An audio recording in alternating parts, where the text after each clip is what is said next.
Assalamualaikum warahmatullahi wabarakatuh. Salam sejahtera. Baiklah, kami berdua hari ini akan menerangkan mengenai analisis kami. Jadi video penerangan ini khususnya untuk analisis yang telah kami lakukan. Jadi adakah kita pernah terfikir kenapa bahasa Iban di satu kawasan bunyi dia lain sikit dengan kawasan yang lain? Baiklah, kali ini saya akan berkongsi sedikit dengan hasil analisis kami tentang dunia linguistik Ibanik, mana ianya sebenarnya sangat luas dan juga menarik.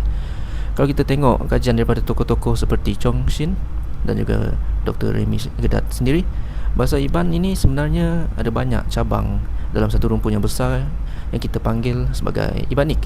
Contohnya bahasa Iban yang kita biasa dengar bukan saja berhubung kait dengan dialek lokal, tapi juga ianya ada hubungan linguistik yang kuat dengan bahasa desa di Kalimantan Barat.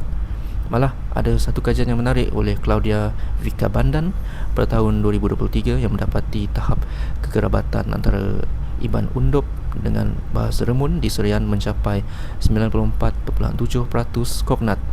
Ianya bermaksud dari segi perkataan asas mereka ni hampir serupa, cuma ianya dipisahkan oleh faktor geografi. Okey, baiklah, Saudara Rizal. Assalamualaikum. Tapi apa yang buat bahasa ini unik? Ia sebenarnya terletak pada fonologi ataupun bunyi. Contohnya dalam bahasa Wumun, mereka ada perbezaan ketara pada fonem R dan S berbanding Iban standard. Perbezaan kecil inilah yang sebenarnya menjadi identiti dan warna kepada setiap kelompok penutur di Sarawak.